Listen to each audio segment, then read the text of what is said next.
Brenda, buenas noches. Qué bueno que ya tengo el primer mensaje. Jorge, Naomi.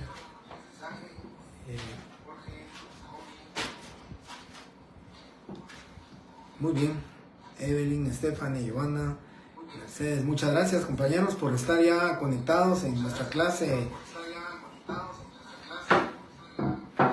En nuestra clase de Derecho Notarial vamos a empezar a ver el último, bueno, el penúltimo punto del programa, el punto número 10 y el punto número 11, que espero que al igual que en la otra clase empecé el tema del protocolo el día de hoy. Afortunadamente nos van a quedar 3 clases más para poder ver el tema del protocolo, suficiente, ¿verdad? Para eso.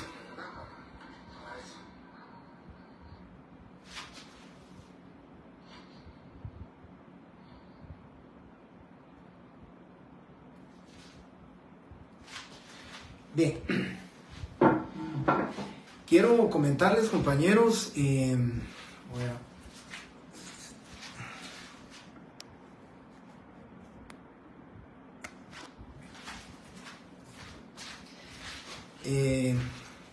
quiero comentarles, compañeros, que el tema, sé que están deseosos de saber sus notas, ¿verdad? Hoy en la mañana empecé a pasar cuadros, empecé con la sección C para pues trasladar ya las notas, ¿verdad? El día viernes examiné los 2 extemporáneos, únicos 2 extemporáneos que tenía. Entonces, afortunadamente, no digo desafortunadamente, digo afortunadamente, compañeros, pues tuve un día muy cargado de trabajo y entonces, pues afortunadamente y gracias a Dios, pues tuve bastante trabajo. Entonces terminé un poquito más de la mitad de la sección C. Ya me terminaron, me acaban de informar, ya están terminadas las 2 secciones, ya me hicieron favor de pasar los cuadros completos, así que mi compromiso, solamente reviso de manera muy rápida y brevemente las notas, así que no más allá de las 8:15, 8:20, les estoy subiendo sus notas a ustedes al terminar esta clase, para que ya puedan, pues, saber ustedes qué cuentan o cómo cuentan con sus notas para su evaluación final, ¿verdad? Y de la evaluación final comentaba que todavía no tenemos un calendario, pero lo que sí es que intuyo que van a empezar el 22 de mayo los exámenes para ustedes finales. De esa cuenta es que pues confirmo y afirmo de que son 3 clases todavía las que tenemos, 4 con esta que estamos iniciando, porque me comentó un profesor que da clases en los primeros años que ellos comienzan este lunes que viene, este lunes 15, comienzan ellos sus exámenes, y como nosotros casi siempre vamos una semana después de ellos, estoy seguro que va a ser el 22 si no hubiere otra disposición que emane de junta directiva o de Canatura. Así que ya les di esta información pues que para que ustedes estén tranquilos, el compromiso era hoy y hoy les estoy dando sus notas. De la sección C, ¿verdad? Ustedes son los de la sección C, pues vi bastantes buenos resultados, vi ya notas de pues 50 puntos de zona, 52 de zona, pues creo yo que era lo que les decía en la clase pasada, que no se vayan a confiar, no precisamente porque posiblemente vayan a perder, porque les va a faltar 10, 11 puntos, pero que no se vayan a confiar en obtener resultados muy bajos. Espero que aprovechen ustedes su oportunidad de obtener buenos resultados, y que va a ser el producto pues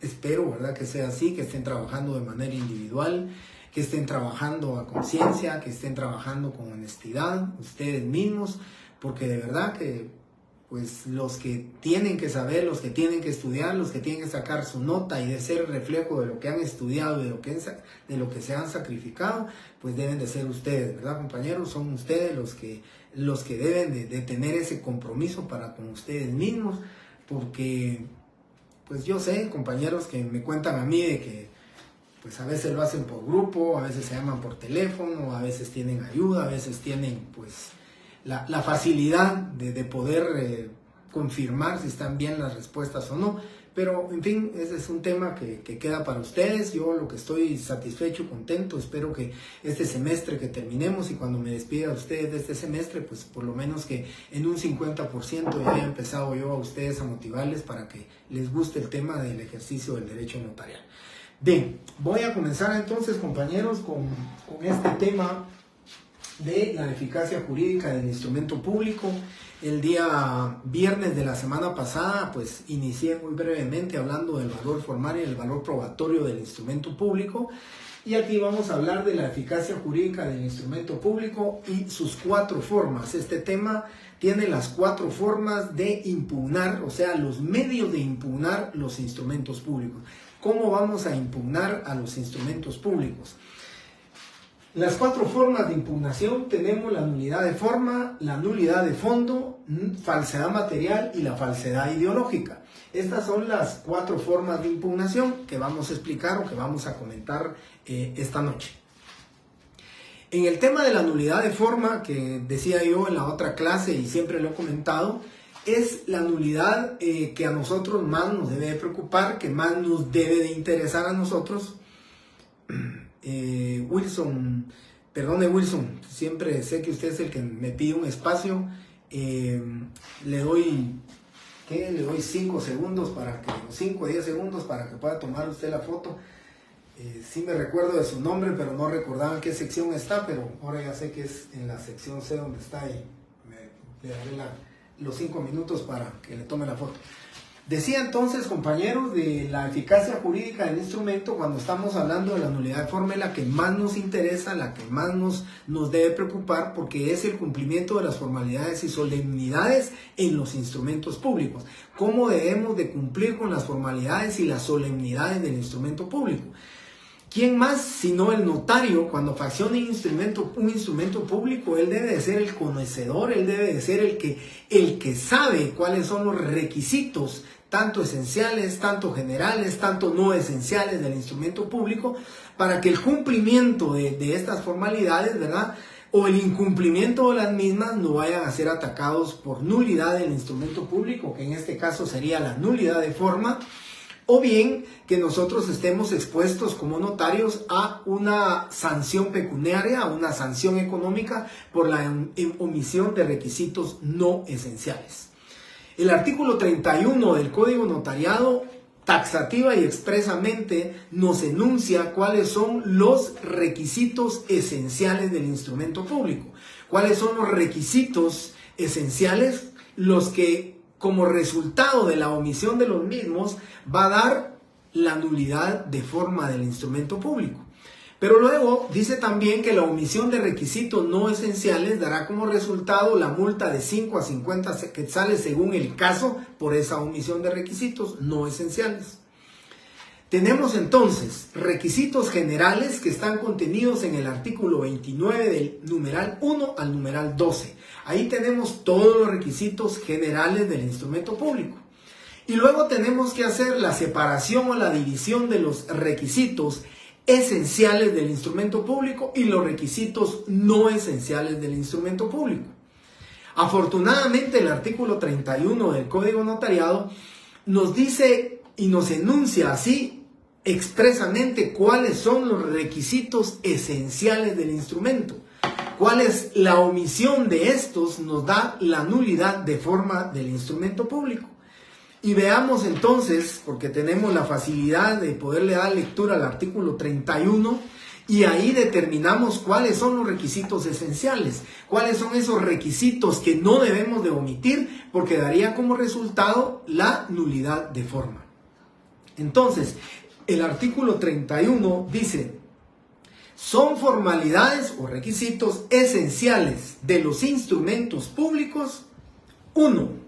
Lugar y fecha del otorgamiento. 2. El nombre y apellido o apellidos de los otorgantes. 3. Razón de haber tenido a la vista los documentos que acreditan la representación legal suficiente de quien comparezca en nombre de otro. 4. La intervención de intérprete cuando el otorgante ignore el español. 5. la relación del acto o contrato con sus modalidades. Y 6, las firmas de los que intervienen en el acto o contrato o la impresión digital en su caso. Por favor, atención. Les decía que tenemos la fortuna de que el artículo 31 nos da el listado de los requisitos esenciales. El artículo 29 nos da el listado y nos enuncia los requisitos generales del artículo 1 al 12. Pero la pregunta que ustedes estarán haciendo o se hace es ¿dónde o cómo determinamos cuáles son los requisitos no esenciales del instrumento público? Por cuya omisión no hay nulidad de forma del instrumento, pero da como resultado la sanción pecuniaria para el notario de una multa de 5 hasta 50 quetzales. Por favor, vamos a hacer el ejercicio en este momento de cómo ustedes van a determinar, porque en el examen les podré preguntar, en la opción correcta encontrará 3 requisitos esenciales, o en la opción correcta encontrará 3 requisitos no esenciales del instrumento público. Y ustedes entonces con este ejercicio que vamos a hacer van a poder determinar y saber distinguir cuál es un requisito esencial y cuál es un requisito no esencial. Entonces, el ejercicio que les pido que hagamos es el siguiente. Todos los requisitos esenciales que están contenidos en el artículo 31 del Código Notariado, que se repiten en el artículo 31, esos son los requisitos no esenciales. Y para saber cuáles son los no esenciales, los haremos por exclusión. Entonces, lo que les pido y el ejercicio que vamos a hacer es, vamos a subrayar los requisitos que se repiten en el artículo 31.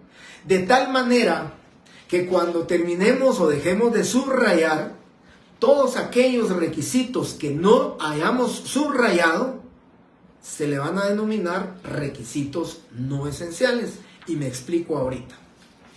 Dice el artículo 31, numeral 1, lugar y fecha del otorgamiento es requisito esencial.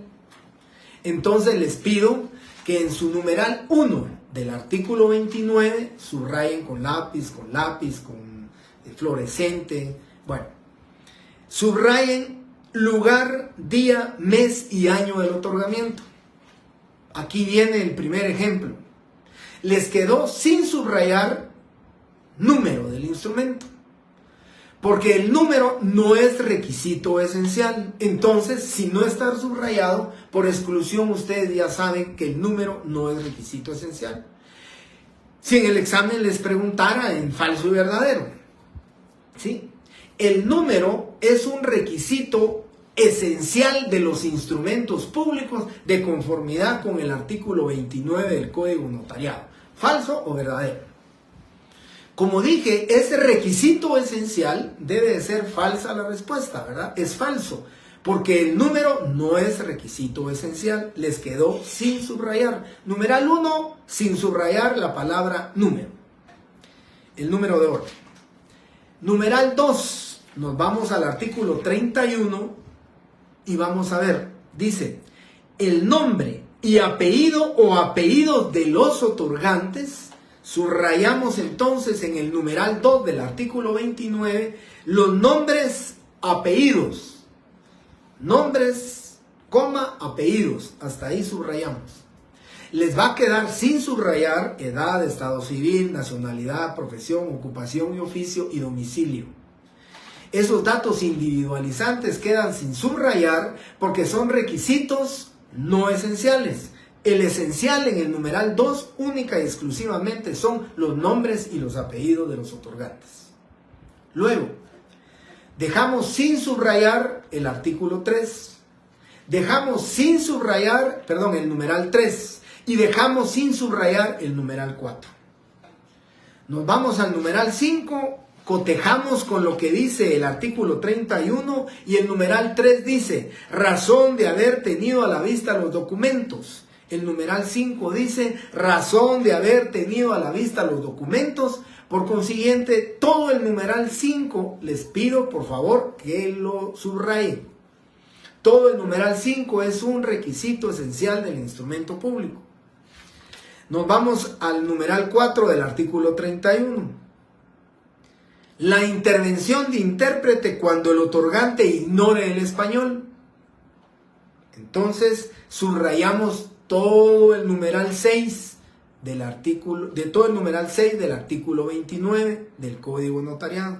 La intervención de un intérprete nombrado por la parte que ignore el idioma español, el cual, de ser posible, deberá ser traductor jurado. Si el intérprete no supiere o no pudiere firmar, lo hará un testigo a su ruego.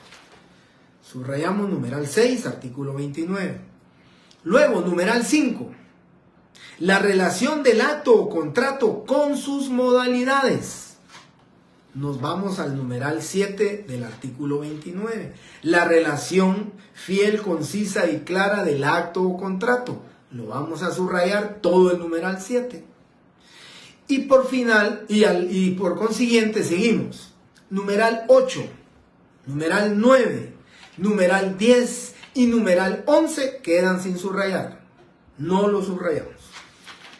Cotejamos con el numeral 6 del artículo 31. El artículo 31, numeral 6, dice: las firmas de los que intervienen en el acto o contrato o su impresión digital, en su caso. Por favor, subrayamos todo el numeral 12. Todo el numeral 12 del artículo 29 lo vamos a subrayar. Y entonces ahí nos queda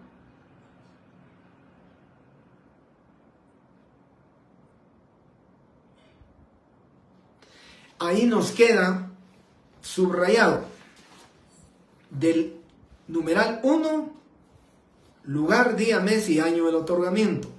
Del numeral 2, los nombres y apellidos. Del numeral 5, 6 y 7, todo subrayado.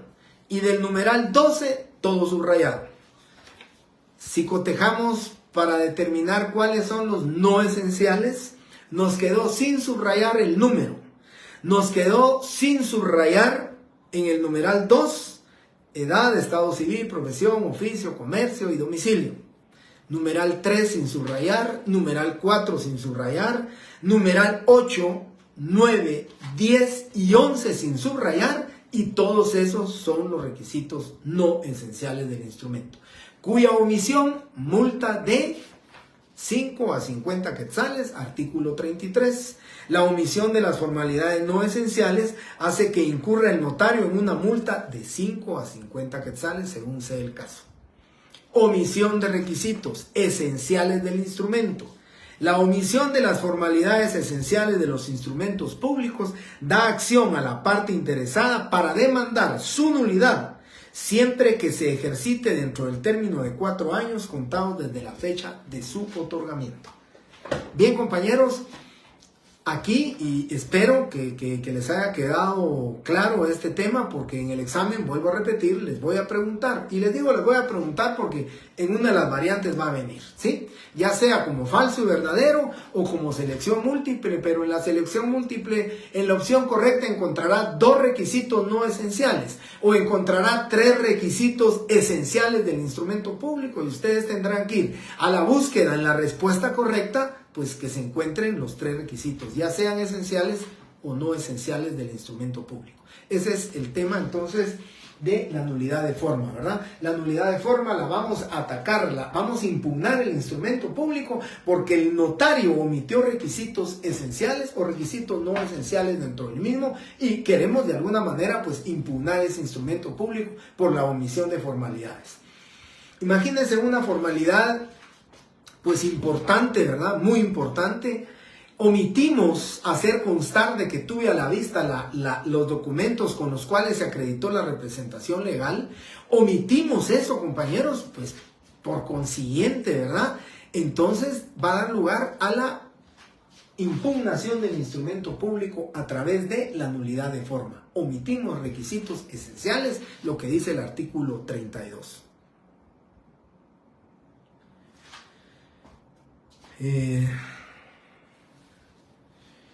Sí, Marcos, creo que posiblemente me expliqué mal o usted interpretó, entendió mal.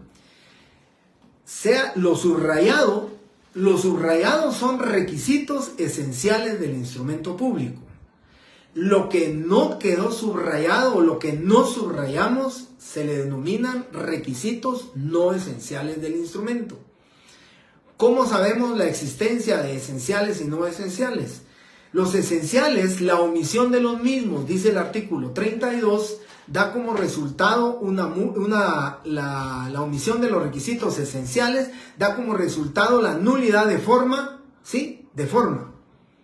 Mientras que la omisión de los no esenciales da como resultado una multa de 5 a 50 quetzales, de acuerdo a lo que dice el artículo 33.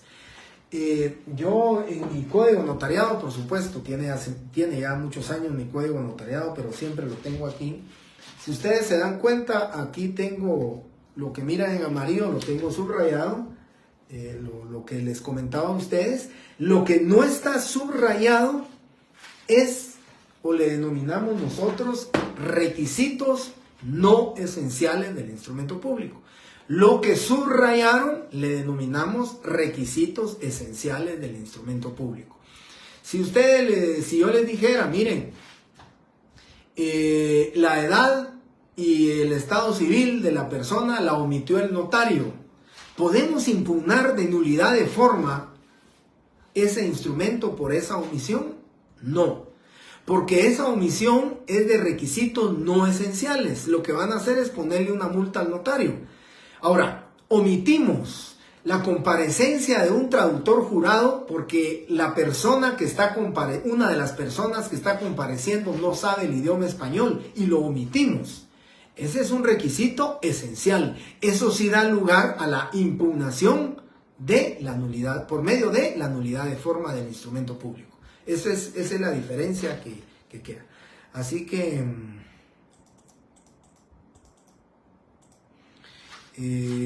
muy bien, no sé, Marcos, si ya me expliqué, ya le quedó a usted cómo sabe cuáles son los no esenciales y cuáles son los esenciales.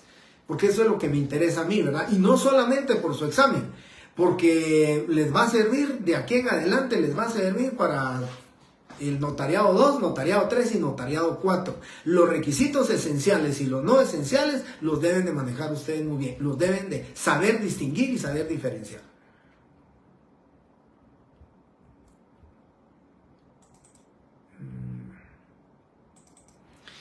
Importante su pregunta, María Fernanda. Esa multa debería o debe de ser colocada por la Corte Suprema de Justicia. Cuando le hacen una revisión al notario del protocolo y entonces encuentran la omisión de requisitos no esenciales, pues le van a imponer una multa al notario. Eso es cuando revisan, o sea, cuando hacen la revisión del protocolo y se dan cuenta que hay omisión de requisitos no esenciales. Porque posiblemente las partes jamás van a impugnar un instrumento público por omisión de requisitos no esenciales, porque no lo hace, no crea la nulidad del instrumento, y eso no le interesaría a nadie. ¿Y quién va a estar interesado en impugnar un instrumento por omisión de requisitos no esenciales únicamente para que le impongan una multa al notario? No creo que algún otorgante esté interesado en ello, y lo vaya a hacer. Yo recuerdo hace muchos años que tuvo la intención, un registrador, el licenciado Jorge Rolando Barrios, tuvo la intención de que cuando se omite un requisito no esencial en el instrumento público, suspenden la escritura, suspenden la inscripción y mandan que el notario amplíe la escritura y pues lógicamente resuelva el error o la omisión que tuvo ahí. Y él pues lo que quería era que en ese momento se le impusiera la multa al notario, que la cancelara para los fondos privativos para la Corte Suprema de Justicia y que en ese momento quedara pues ya la multa impuesta para el notario.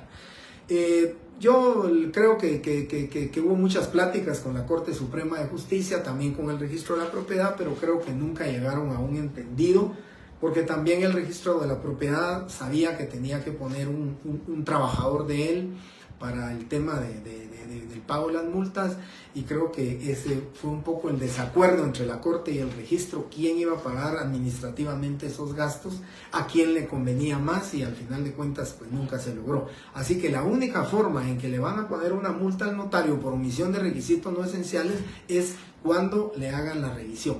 Ya las siguientes clases vamos a ver el protocolo y ahí dentro del protocolo vamos a ver las clases de revisiones, ¿verdad? La revisión que se hace anualmente al notario o las revisiones que se le hace, ¿verdad? Al protocolo del notario para determinar este tipo de...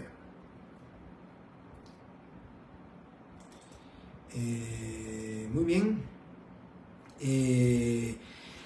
Janet, solo nombres y apellidos, lo demás no. En el numeral 2, sí, Janet, en el numeral 2 solamente subraya nombres y apellidos, porque también, si nos vamos al artículo 31, en el numeral 2 también lo dice, ¿verdad? En el numeral 2, el artículo 31 lo dice. Los nombres y apellido o apellido de los otorgantes es requisito esencial. Entonces, eso sí tiene que estar subrayado en el numeral 2 del artículo 29. Para que lleguemos a la conclusión, todo lo subrayado, requisito esencial. Todo lo que no está subrayado, requisito no esencial. Y ese es el ejercicio que ustedes hicieron. Muy bien, Janet. Andrés López, es correcto. El inciso 12, todo.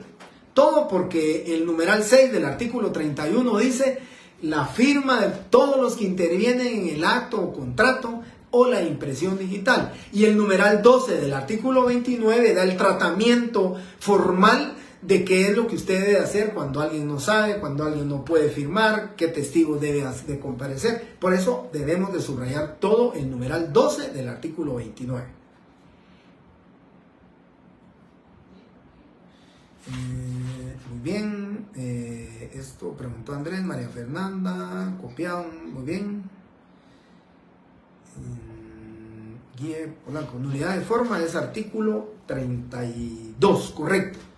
La nulidad de forma es aplicable ahí, muy correcto, compañero Polanco, es correcto. La nulidad de forma ahí hay omisión de requisitos esenciales, dice el artículo 32. Hay omisión de requisitos esenciales, entonces da como resultado la nulidad de forma del instrumento público. El numeral 1 del artículo 29, bien. El numeral 1, pues aquí lo característico de este numeral es que dice el numeral 1 del artículo 29. El número de orden, lugar, día, mes y año del otorgamiento. Pero vamos al artículo 31, dice en el numeral 1, lugar y fecha del otorgamiento, eso es requisito esencial, el lugar y la fecha del otorgamiento. No está indicando que el número sea requisito esencial. Por consiguiente, las palabras, el número de orden, no se subraya porque la ley en el requisito esencial no exige que el número sea requisito esencial. Entonces nos quedaría subrayado nada más. Lugar, día, mes y año del otorgamiento. El número queda separado y si yo les dijera a ustedes en una pregunta de falso y verdadero, de acuerdo al Código de Notariado, es requisito no esencial del instrumento público el número del mismo. ¿Falso o verdadero? Pues tiene que ser verdadero, ¿verdad? Porque estoy diciendo que el número es un requisito no esencial del instrumento público, por consiguiente es verdadero. Y si en la otra variante le preguntara, de acuerdo, de conformidad con el Código de Notariado, el número se tiene determinado como requisito esencial de los instrumentos públicos, la respuesta debería de ser falso, porque no es requisito esencial. Así es como prácticamente puedo jugar con las preguntas falso, verdadero y selección múltiple. Muy bien. Correcto, Andrés. La nulidad de forma se da ante la falta de un requisito esencial. ¿Sí? La nulidad de forma. Y lo dice el artículo, creo que usted mismo lo había mencionado, lo mencionó otro compañero, pero dice el 32. La pregunta suya, ¿verdad? Lick, entonces la nulidad de forma se da ante la falta de un requisito esencial y el 32 nos da la respuesta. La omisión de las formalidades esenciales en los instrumentos públicos da acción a la parte interesada para demandar su nulidad. siempre que se ejercite dentro del término de 4 años. Y aquí Marcos Higuero más adelante lo está ratificando, ¿verdad? Que en el artículo 32 dice que se podrá demandar de nulidad de forma. Esas son nulidad de forma, ¿verdad? Esta omisión, si estamos hablando de formalidades y de requisitos esenciales, ¿qué omitimos? La forma. ¿Qué omitimos? Formalidades. ¿Qué omitimos? Requisitos. Entonces vamos a impugnarla por nulidad de forma. Y por último quiero comentarles, compañeros, que para que los voy a explicar, porque no lo voy a preguntar en el examen, no podría preguntarlo, pero o sea, sí les puedo decir cuáles son los 3, en la opción correcta encontrará los 3 principios de la nulidad de forma. Y el primer principio de la nulidad de forma, os lo voy a explicar porque así lo podría preguntar también, los 3 principios, tenemos el principio de excepcionalidad, por favor lo apuntan, principio de excepcionalidad, principio de finalidad y principio de subsanabilidad. El principio de especialidad, por el tema de la fe pública, ¿sí?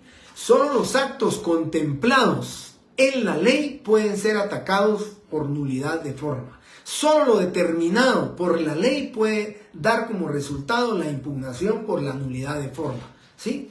Lógicamente nosotros tenemos la fe pública, entonces la omisión de una formalidad pues da como resultado de una nulidad, de un requisito esencial, da como resultado la nulidad de forma y por eso puede ser atacado. Y por eso dice el principio de excepcionalidad.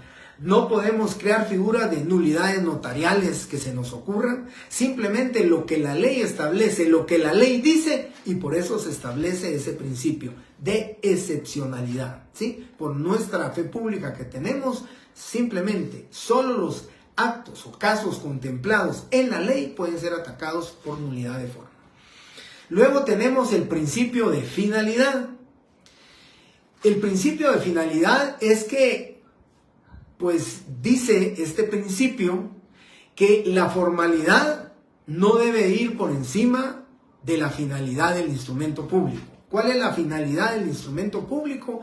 Pues la certeza, conferir seguridad jurídica a los instrumentos redactados por el notario, la solemnidad que le da el notario. Entonces, la omisión de ciertas formalidades, ¿sí? No deben de atacarse, ¿sí? Como medios para la finalidad que persigue el instrumento público. ¿Hay formalidades? Es correcto. Y la ley lo dice, artículo 31, requisitos y formalidades esenciales. Su omisión da como resultado. Pero el principio de finalidad es que la formalidad no debe de prevalecer sobre la finalidad de la certeza y seguridad jurídica que impone el instrumento público. Los principios, entonces,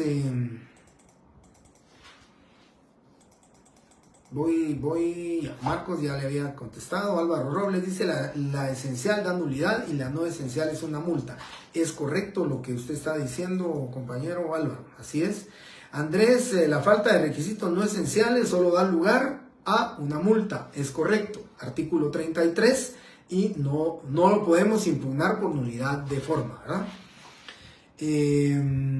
Correcto, Andrés. Luego dice Harlet Arreaga, ¿podría repetir los principios? Sí, el principio de excepcionalidad, el principio de finalidad y el principio que voy a explicarles ahorita en este momento, que es el principio de subsanabilidad, ¿sí?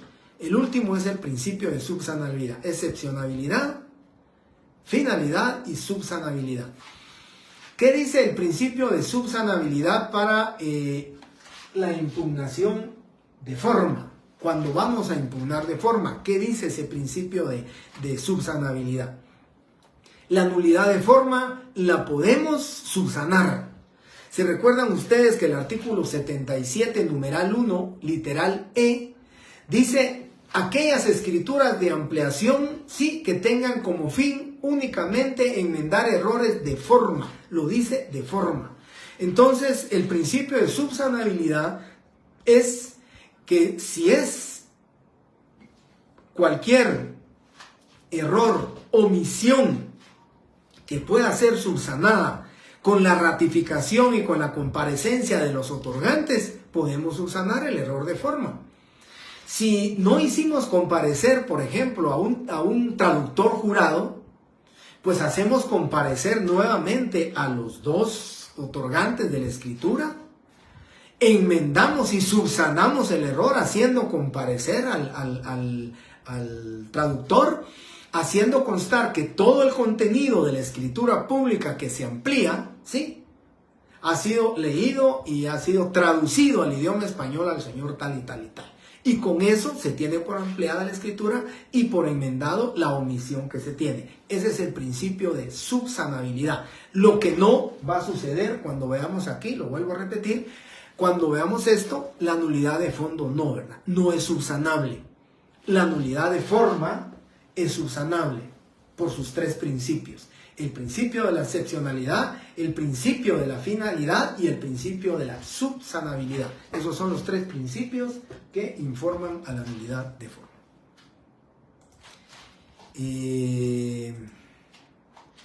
Mónica Díaz, el principio de la finalidad. Que la finalidad del instrumento público debe de sobrepasar, digamos, el tema de la formalidad, ¿sí? La formalidad no debe de estar por encima de la finalidad del instrumento público, que es, ¿cuál es la finalidad del instrumento público? Es dar certeza y seguridad jurídica a todos los actos solemnizados ante el notario. Entonces, lo que dice el principio de la finalidad es que es más importante la finalidad, la certeza, la seguridad jurídica del instrumento público que los temas de formalidad, que los temas de solemnidad. Entonces, la finalidad es, ¿sí?, que la formalidad no debe de ser tan superior, ¿sí?, en el tema de la nulidad de forma. Estoy hablando de la nulidad de forma. Los tres principios de la nulidad de forma. Y luego dice Marcos, la nulidad de forma, principio de excepcionalidad, principio de finalidad y el principio de subsanabilidad. Es correcto, Marcos, y gracias por haberlo trasladado aquí en los mensajes. Y estamos con el tema de la nulidad de forma. Y luego tenemos la nulidad de fondo. Hace unos instantes, entonces, es correcto, Nancy, gracias. Entonces, estamos en el tema de la nulidad de forma. Les decía yo a ustedes que en el tema de la nulidad de forma, pues es la formalidad, es el continente, ¿verdad? Si quieren, voy a hablar muy coloquial, es el esqueleto de la escritura pública, ¿verdad? Y nosotros tenemos que perseguir para cumplir con todas las formalidades y solemnidades que se cumplen o que deben de cumplirse en los instrumentos públicos. Pero luego viene la nulidad de fondo. La nulidad de fondo ya no va a atacar la omisión de formalidades esenciales o no esenciales. La nulidad de fondo lo que va a atacar es el negocio jurídico, lo que va a atacar es el contenido del negocio jurídico. Lo que pretendemos es que se declare la nulidad del negocio, lo que contiene la escritura pública en su redacción, lo documentario del instrumento público, pero como negocio jurídico, ¿sí?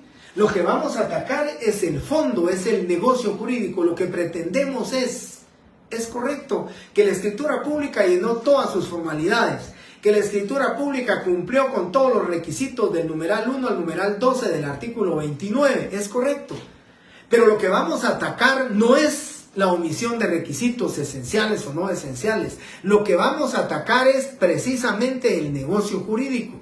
Lo que contiene, lo que necesitamos es que un juez, un tribunal, un órgano jurisdiccional declare la nulidad de fondo del instrumento público, porque lo que va a declarar es el negocio jurídico.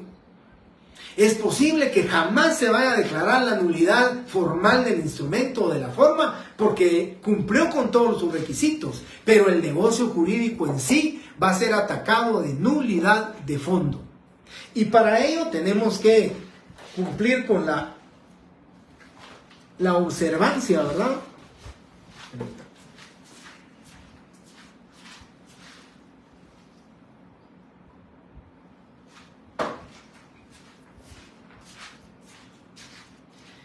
Les decía la observancia y el cumplimiento de lo que establece el artículo 1251 del Código Civil, ¿verdad?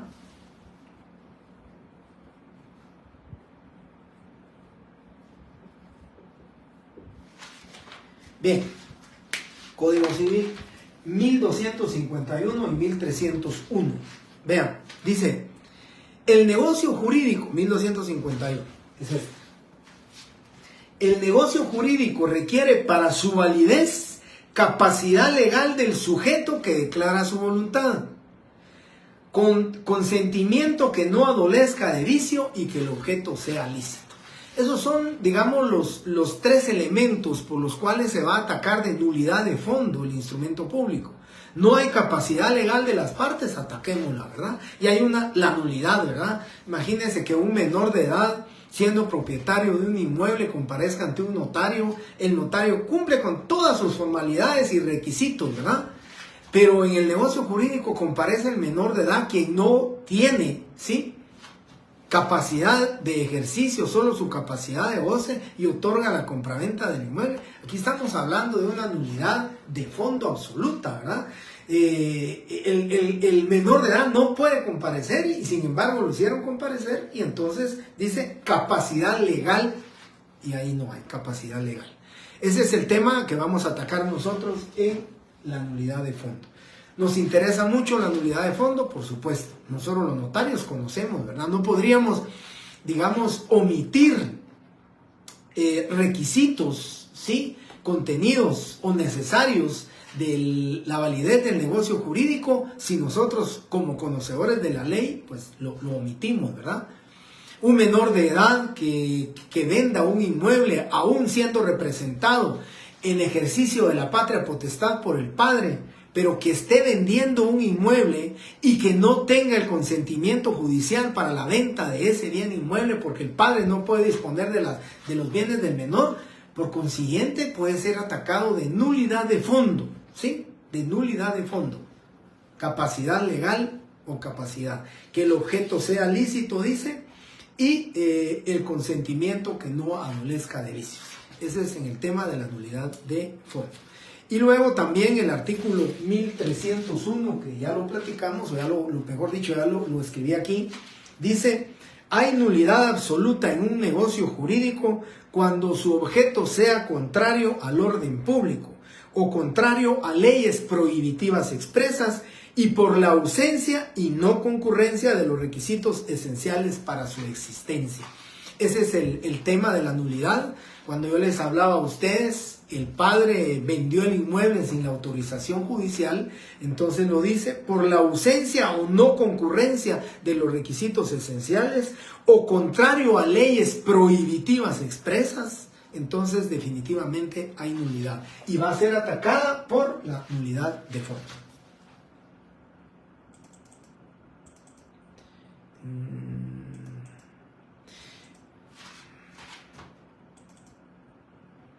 Jocelyn Agustín, me voy hasta atrás, principio, sancionalidad, mencionó un artículo, pero no lo escuché, ¿lo puede repetir?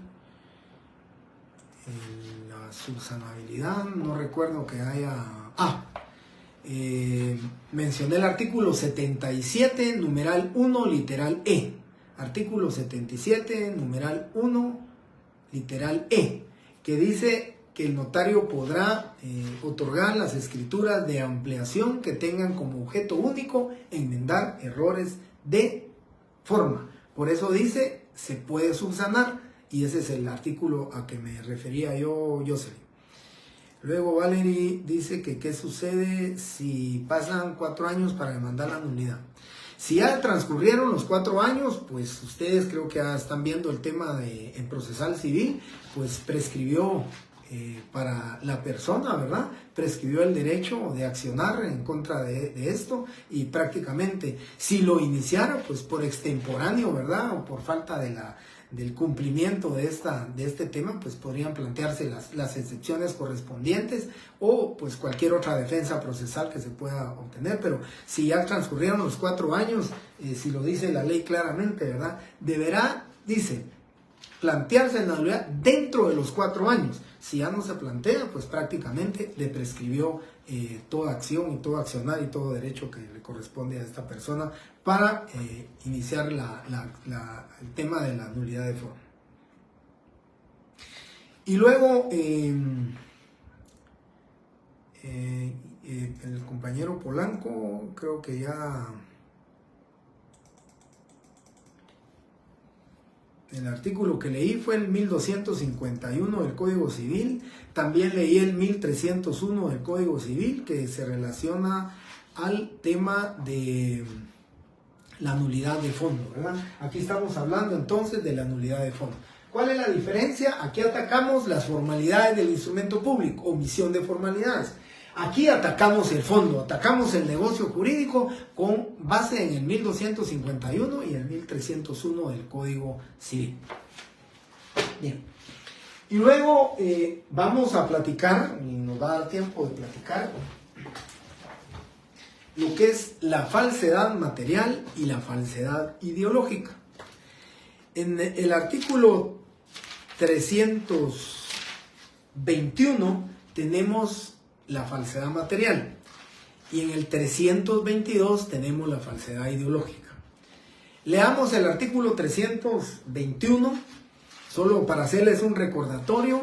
Cuando hablamos de nulidad de forma y de nulidad de fondo, estamos dentro de la esfera de la responsabilidad civil del notario.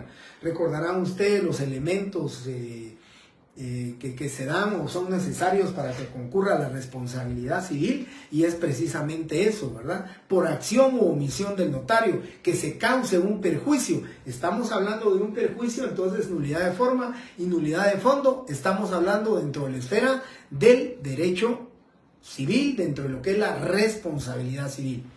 Y cuando hablamos de la falsedad material o falsedad ideológica, estamos hablando que es dentro de la esfera de la responsabilidad penal, porque aquí ya se incurre en un delito, hay un ilícito penal que va a ser castigado o va a ser sancionado con prisión.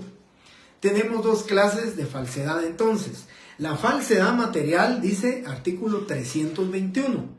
Quien hiciere en todo o en parte un documento público falso o alterare uno verdadero, de modo que pueda resultar perjuicio, será sancionado con prisión de 2 a 6 años. Esa es la falsedad material. Falsedad ideológica. Quien, con motivo del otorgamiento, autorización o formalización de un documento público, insertare o hiciere insertar declaraciones falsas concernientes a un hecho que el documento debe aprobar, de modo que pueda resultar perjuicio, será sancionado con prisión de 2 a 6 años. Esa es la falsedad material y la falsedad ideológica. En la falsedad material, el notario, estoy hablando del tema del notario, ¿verdad? Cuando se va a atacar el instrumento público por falsedad material, el notario creó un instrumento público falso o alteró uno verdadero. Ya vamos a ver los requisitos y formalidades del protocolo, y ahí está precisamente que no pueden haber alteraciones, no pueden haber tachones ni enmendaduras, precisamente para evitar la falsedad material, para evitar que el notario, cualquier otra persona, pudiera alterar el instrumento público, pudiera alterar una escritura. Y luego en el tema de la falsedad ideológica es insertar declaraciones falsas, ¿sí? Las partes le solicitan al notario una escritura de arrendamiento y el notario hace consignar el contenido de una escritura de compraventa del bien inmueble, y entonces lo que hizo fue insertar declaraciones falsas, ¿verdad? Todo lo que se determinó, todo lo que se documentó en el instrumento público es falso, y por consiguiente hablamos de una falsedad ideológica. Y algo muy importante en el tema de la falsedad ideológica, que yo leí a un tratadista, y esto es muy importante para que ustedes lo tomen en cuenta y lo apunten, que la falsedad ideológica es privativa del instrumento público, porque en un documento privado no hay un funcionario público de por medio. En un documento privado no se van a insertar declaraciones falsas por medio de un funcionario público. Son dos personas particulares o dos personas privadas que están haciendo el documento privado. Por eso en el documento privado se dice que la falsedad ideológica es privativa para el instrumento público. Ahora, la falsedad material sí, ¿verdad? La falsedad material la pueden hacer dos particulares. Un particular altera un instrumento privado, ¿verdad? Lo va a alterar y va a consignar ahí, o lo altera, o crea un documento privado falso. Entonces, la diferencia entre la ideológica es que es privativa para el instrumento público, o también hablemos para un documento privado, un documento público. Recuerdan la última clase, vimos la diferencia entre documento privado, documento público, vimos la diferencia entre documento privado con firmas legalizadas y documento privado sin firmas legalizadas. Entonces, la falsedad material, artículo 321, es alterar o crear un instrumento público, y la falsedad ideológica pues es hacer consignar declaraciones inexistentes o que no concuerden con la voluntad de las partes, y que el notario, como funcionario público o cualquier otro funcionario público, las está haciendo consignar en un documento, creando pues lógicamente la figura de la falsedad ideológica en el instrumento público.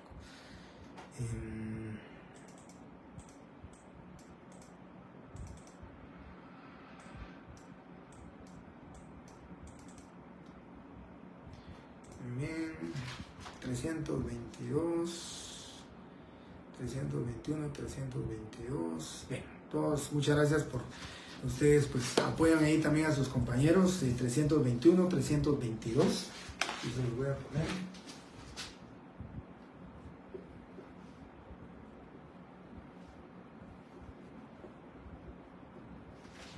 Espero que se lea hasta ahí, sí. 321, 322. Y la nulidad de forma, pues ya lo habíamos platicado, artículo 29, artículo 31, 32, la nulidad de fondo, hablamos 1251 y 1301 del Código Civil. Bien, quisiera en estos últimos 5 minutos, solamente pues para quedarme uniformado con la otra sección, solo quisiera rogarles unos 5 minutos más, solo para hablar brevemente de lo que es el protocolo o registro notarial.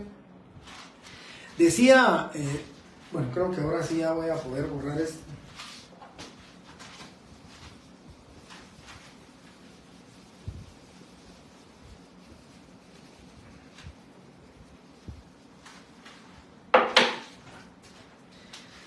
Bien, decía entonces, compañeros, que protocolo o registro notarial es el otro tema, es el último tema del programa. Afortunadamente tenemos 3 clases más para ver el protocolo. Tenemos el día viernes, el día lunes y el siguiente viernes. Creo que son 3 horas suficientes para que podamos hablar. Sé que va a haber mucho comentario, que va a haber participación de ustedes, y eso es lo que espero, ¿verdad? Porque es un tema muy bonito, y un tema que creo que a todos nos apasiona, porque creo que es lo que más nos interesa ya cuando estamos nosotros ejerciendo el notariado, es el cuidado, la protección y la perpetuidad de los instrumentos públicos que nosotros protegemos. Quiero comentarles entonces de protocolo para los efectos del examen. Si yo me refiero al registro notarial, me estoy refiriendo al protocolo. Si yo me refiero al protocolo, de manera, pues si ustedes quieren, tómelo como sinónimo, ¿verdad? Protocolo es sinónimo de registro notarial y registro notarial es sinónimo de protocolo. Indistintamente lo voy a utilizar. Y lo digo porque ustedes en clase que están, y ustedes siempre vienen en vivo, y ahora los videos los estoy borrando en 2 días, pues ustedes lo pueden ver, y en algunas otras legislaciones también se le denomina registro protocolar. Aquí en Guatemala no mucho es utilizado esas 2 palabras, o para definir o para hablar de protocolo, no se usa mucho lo que es el registro protocolar, pero les comento que en algunas otras legislaciones también es denominado así. Nosotros más corrientemente, comúnmente, por costumbre notarial, utilizamos la palabra protocolo, pero también yo a veces utilizo correspondiente a la escritura número 33 de mi registro notarial. Yo recuerdo aquí en el tema nuestro, no, pero puede ser, ¿verdad? En preguntas de falso y verdadero, pero cuando era presencial yo preguntaba de manera directa, respuesta directa, explique o defina el registro notarial o qué es el registro notarial. Y algunos me contestaban que era la institución en la cual se inscribían los notarios y que tenían que inscribirse para los efectos de su ejercicio profesional. Incorrecta la respuesta, ¿verdad? Porque el registro notarial es el contenido del artículo 8 del Código Notariado, que dice colección ordenada de escrituras matrices, actas de protocolización, razones de legalización de firma y otros documentos que el notario registra de conformidad con esta ley. Eso es lo que dice el artículo 8 del Código Notariado, que lo voy a repetir el día viernes cuando veamos la definición de esto. Y me voy a quedar únicamente hoy hasta los antecedentes, la etimología lo voy a ver hasta el día viernes. Borré la parte de ahí, pero la voy a volver a poner. Pero le quiero comentar nada más como antecedentes. Como antecedente histórico del protocolo, la pragmática de Alcalá hablaba de un archivo, el archivo de Indias también, ¿verdad? Cuando los sacerdotes, los escribas sacerdotales, los tabelios, los tabeliones, estaban obligados a conservar, a archivar, a guardar, a proteger las escrituras, o los documentos notariales, o las escrituras públicas, o los instrumentos, los tenían que conservar. Por eso, en el antecedente histórico que nosotros tenemos, ya voy a hablar etimológicamente para el día viernes, les voy a explicar, hoy creo que ya no me daría tiempo y sí necesito explicarles eso, por qué provienen las palabras proto, bicolio y mecolatio, pero lo voy a reservar para el viernes. Lo que necesito es que lleven ustedes en el tema de protocolo y registro notarial, que es lo mismo, y registro protocolar, que es lo mismo. Cuando decimos este es mi protocolo, es incorrecto. Primero, no podemos o no deberíamos de decir, yo creo que por costumbre siempre decimos, ¿verdad? Es que en mi protocolo yo hice. Nos corregía nuestro profesor de Derecho Notarial, nos corregía y nos decía, ustedes no son dueños del protocolo, por eso no pueden decir mi protocolo. Y entonces él decía que lo correcto es decir el protocolo a mi cargo, el protocolo en depósito, porque yo soy depositario del protocolo. El artículo 19 del Código Notariado dice, el notario es depositario del protocolo y de su conservación y cuidado. Cuando decimos protocolo, esta es una hoja de papel sellado especial para protocolos. Como antecedente, entonces, debemos de pensar, y nunca vamos a decir que la hoja de papel, o aun cuando salimos nosotros de la Superintendencia de Administración Tributaria, aun cuando salimos nosotros de la Superintendencia de comprar, ¿qué? 50 hojas que nos dan 5 de comisión, 55 hojas, no podemos decir, este es mi protocolo. Este es un grupo de hojas de papel sellado especial para protocolos, que una vez ya llenado el contenido, con su contenido en su anverso 25 líneas y en su reverso otras 25 líneas, ahí ya podemos decir es la colección ordenada de escrituras matrices, actas de protocolización y razones de legalización de firma. Porque si ustedes miran aquí, colección ordenada de escrituras matrices, actas de protocolización, este es un acta de protocolización. Aquí, si ustedes miran, este es una acta notarial de matrimonio que está protocolizada. Entonces tenemos un acta de protocolización. Y por eso, y ahí sí podemos aseverar y asegurar y afirmar que es la colección ordenada de escrituras matrices, actas de protocolización y razones de legalización de firma, que el notario registra de conformidad con esta ley y otros documentos, dice así el artículo 8. Entonces, dejamos hasta aquí la clase. Muchísimas gracias por su tiempo. El día viernes ya entramos directamente a hablar de la etimología, definición, la apertura, el contenido, formalidades, cierre, índice y los demás aspectos y elementos importantes del protocolo.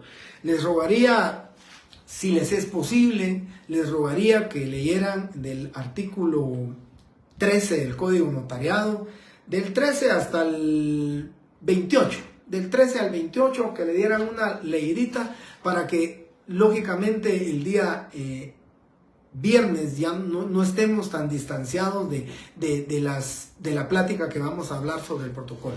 Nuevamente, compañeros, les agradezco mucho su tiempo y les agradezco sus comentarios, su participación, que estoy completamente seguro va a ser mucho más la participación y sus comentarios el día viernes de esta semana. Buenas noches para todos, bendiciones y muchísimas gracias.